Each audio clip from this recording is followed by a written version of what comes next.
अंतिम समय हमारी बात याद करना, कुछ तुम्हारे हाथ नहीं लगेगा। अब भी देख लो, कोई 20 का है, कोई 50 का, कोई 40 का, 30 का। इतना समय व्यतीत हो गया, क्या है तुम्हारे पास जो यहां से ले चलोगे? और कौन सी अनुभूति है जिसमें तुम तृप्ति का अनुभव कर रहे हो कि मुझे ये मिला, मैं तृप्त हो गया? कुछ नहीं, जीरो पे जीरो हो। ये वीरों का मार्ग है, कायरों का नहीं। इसलिए हिम्मत पक्की, तलवार गले तक आएगी, हार बन जाएगी, वार नहीं कर पाएगी। चाहे दुख दे दो, चाहे भोग सामग्री दे दो, दोनों से मैं आपको भूलने वाला नहीं। प्रति क्षण हमारे साथ उपद्रव हो, और कैसा महारौद्र रूप घोर, फिर भी मैं तत्व का चिंतन करते हुए कभी भी अपनी भक्ति को बाधित नहीं होने दूंगा। वो भगवान की शक्ति से शक्तिमान होकर त्रिभुवन में झंडा फहरा रहा है, और हम भगवान के बच्चे होकर रो रहे हैं। रोना है तो प्रभु के प्यार में रोइए, बस।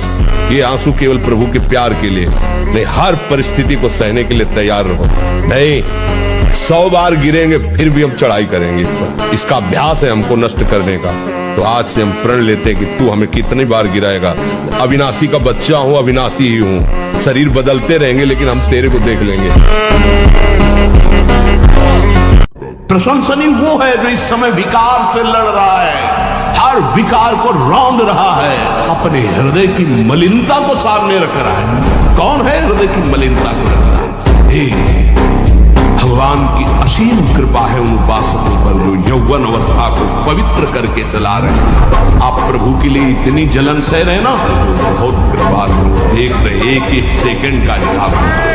आप लोग ऐसा ना समझे कि आप जो कष्ट सह रहे हैं, आप जो जल रहे हैं, आप जो भेगों को सह रहे हैं, इसका कोई परिणाम नहीं। भगवान बिक जाएंगे तो क्या जाने भी सही पुरुष, जो मनाया तो खा लिया, जो मनाया देख लिया, जो मनाया भोग लिया। ये तो जरा सा छींक दोगे तो तैयार हो जाएंगे। वो हल्ला मचाने, ये साधना जानते हैं क्या? ये चढ़ाई चढ़े हैं क्या? कि फिसलने वाला कितना मेहनती होता है जो चढ़ के जाना चाहता है। 1000 बार परास्त होने पर भी हमारा वो उदासीपन नहीं आना चाहिए, निराश नहीं होना चाहिए। चूक है, आगे बढ़ेंगे, रौंदेंगे हम। भगवत चिंतन करने वाला ही ब्रह्मचारी हो सकता है। मन का निसंकल्प होना ही ब्रह्मचर्य है। इंद्रियों का अपने अपने सब विषयों से हटकर प्रभु में लग जाना ही ब्रह्मचर्य है, पूर्ण ब्रह्मचर्य। लेकिन ये भी सहयोगी है, इससे उस ब्रह्मचर्य में पहुंचा जा सकता है। तो अब हमारे दिमाग में बैठ गया है कि स्त्री शरीर में सुख है, स्त्री शरीरधारी साधक के दिमाग में बैठ गया है पुरुष शरीर में सुख है। अब हम बलात् कितने मिनट रोक सकते हैं जब एक ही घर में, एक ही कमरे में, एक ही सैया में है और हमारे दिमाग में है कि इसमें सुख है, तो हम कितने मिनट लड़ सकते हैं? हम हार जाएंगे, और वही दशा हो रही। अगर ये बात बैठालने की सुख तो सुख सिंधु प्रभु में है।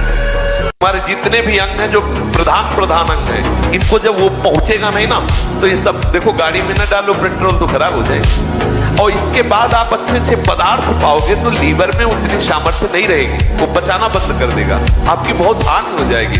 संयम से चलोगे तो आनंदित है। संयम एक बहुत बड़ा पावर है। सोचो कितना आनंद है उसके रोकने में, जिसके निकालने में आप आनंद समझते हो। ये शास्त्र जो अनुभवी महापुरुषों ने किया है, लिखा है, तो उसको हमें अनुभव करने की जरूरत नहीं, अपने गुरुजनों की बात मान लेते हैं।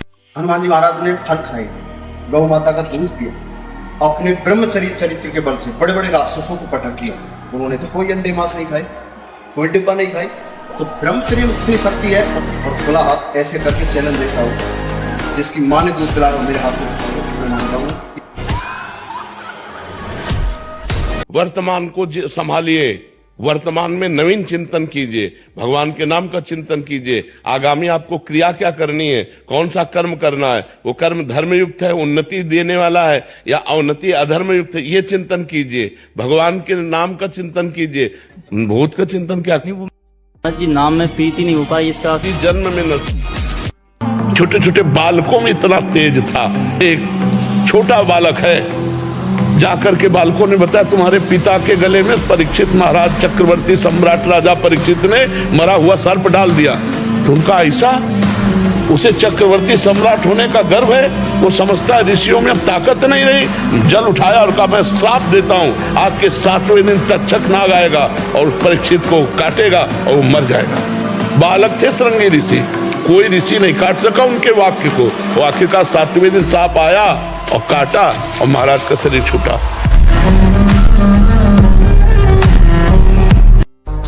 मनुष्य शास्त्र की बात, संत की बात, महात्मा की बात, ग्रंथ की बात, आचार्य की बात को कहता मैं क्यों मानूं, मैं तो स्वतंत्र हूं। वाह क्या स्वतंत्रता है। वो कह रहा है मैं स्वतंत्र हूं, घोषणा करता है मैं जो चाहूं कर सकता हूं। जरा धैर्यपूर्वक सोचो, तुम गुलाम हो कि स्वतंत्र हो। मामूली सा एक छोटा विषय इंद्री का तुम्हें अधीन करके पतन करवा देता, तुम्हारी दुर्दशा कर देता। तुम अपने को वीर समझते, स्वतंत्र समझते। अरे तुम ये नहीं समझ रहे कि कितनी बड़ी तुम्हारी गुलामी हो रही इंद्रियों की। एक कारण बताया, मूल कारण ब्रह्मचर्य। हाँ जी सबसे बड़ा तो यही लग रहा है अभी कि 100 में से 95 तो इसी में। ब्रह्मचर्य जो होता है एकदम उफान मारता है, जैसे सांप को छेड़ दो पुरस्कार करे, ऐसे होता है ब्रह्मचारी। जरा सा उनके अपमान की वृत्ति कर दी ना परशुराम जी के पिता, काट के फेंक दिया। 21 बार क्षत्रियों को पीस चुके, विश्व के क्षत्रियों को। उनका ब्रह्मचर्य तो था। शास्त्राबाहु अर्जुन के सामने कोई खड़ा होने का अधिकार नहीं रखता था। युद्ध की बात से काट के फेंक दिया फरसे से परशुराम। कुछ भी करेंगे जीवन में एक दिनचर्या होनी चाहिए, सोने और जागने की। दिनचर्या एक तेज लाती है, एक इसमें जो आप 6 घंटे पढ़ करके समझ नहीं पाओगे ना, वो 2 घंटे में आप 6 घंटे का काम निपटा लोगे। आपकी तेजस्वी बुद्धि होगी, आपकी प्रवीण बुद्धि होगी, आपके अंदर पावर होगा। अब ब्रह्म मुहूर्त में शयन कर रहे हैं, फिर 9 बजे जो नहाना है वो एक ऐसे खिलवाड़ मात्र है। आप 5 और 5 के बीच में उठे और स्नान किया, व्यायाम किया, 1-2 किलोमीटर दौड़ लगाई, थोड़ा प्राणायाम के, फिर आप पढ़ के देखो। ये निश्चय करें किसी बात को कि हम क्यों गिर जाते हैं, जहां हम गिरते हैं वहां क्यों फेल हो जाते हैं, जिस विषय का नियम लेते हैं वो क्यों नहीं पूरा होता, उसके लिए थोड़ा उत्तेजित भी तो हो। ऐसा क्यों होता है? वो ऐसा तभी होता है जब हम ढील दे देते हैं, छूट दे देते हैं। अगर छूट न दे तो हम पूरी ब्रेक मार दे, तो हम जिस नियम से चल रहे हैं उसी नियम से चलेंगे, हमें कोई गिरा नहीं सकता। मैदा और पकवान और चाय, ये कब्ज बनाने वाली चीजें ब्रह्मचारी को नहीं लेनी चाहिए। जब तक 50 की आयु ना हो जाए तो चाय पीना ही नहीं चाहिए, चाय की जरूरत ही नहीं है। 50 के बाद ठीक है, 50 वर्ष की आयु हो गई, अब उसके बाद थोड़ा शरीर गर्म करने के लिए लेने लगी, कोई बात नहीं। लेकिन जवान साधक को चाय आदि की जरूरत नहीं है बेमतलब में। कुछ साधक काफी, और ये सब चीजें उनकी हैं जो बहुत ऑफिस में काम कर रहे हैं, जग रहे हैं, थोड़ी चाय ले ली, फिर गर्म हो गए, फिर सेवा में लग गए। साधक को नहीं लेना चाहिए। ब्रह्मचारी को चाय, कॉफी, ये चीजें, कोई भी व्यसन नहीं लेना चाहिए। मनुष्य जीवन एक आनंद का जीवन है। आनंद के लिए आप गलत रास्ता चयन मत करें। शराब पीना, नशा करना, पराई बहन बेटियों की तरफ गंदी देखना, किसी तरह से धन को शोषण वृत्ति से लेना, घूस लेना, ये सब कोई भी हो, कहीं भी हो, अधर्म आचरण कभी आनंद नहीं दे सकता। ये दिमाग में बैठा लो। और धर्म भले तुम्हें दुख दिखाई दे रहा है, लेकिन वो आनंद की प्राप्ति कराएगा। ब्रह्मचर्य धारण करने वाले कोई बादाम, हलवा, घी की जरूरत ही नहीं, बिल्कुल सच्ची मानिए। जैसे तप्त भूमि में पैर कैसे पड़ता है, ऐसी बिजली रहती ब्रह्मचारी की। बिजली 60 किलोमीटर बिना विश्राम किए चलते देखा है।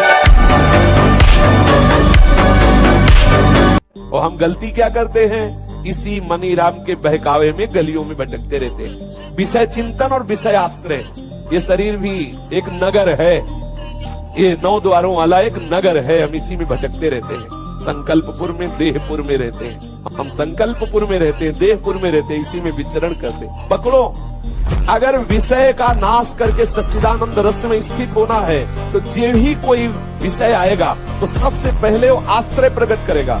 आश्रय नहीं है तो आप विकल नहीं हो सकते, आश्रय नहीं है तो आप इतने घबराहट से युक्त नहीं हो सकते। ऐसे आया गया, आप तभी विकल होते, तभी परास्त होते जब आपने आश्रय दिया। और जब ब्रह्मचर्य, ऐसा कैसे हो सकता है? बल है ना, अध्यात्म बल, शारीरिक बल की बात नहीं कहते। ऐसा कैसे हो सकता है? यदि एक बार ऐसा हुआ तो 1000 बार मैं प्रयास करूंगा और इस पर विजय। वो मतलब जिद्दी स्वभाव, एक निष्ठा उसी से आती है, उसी से। पहले खेती जोतते थे ना किसान, एक पार वाला होता था और पूरे खेत को उसी से जोतला है, बलवान होते। 2 लीटर मठा और 8 रोटी पाए, बैल की जैसी ताकत। अगर बैल को नाक पकड़ के रोक ले तो वो वही खड़ा हो जाए।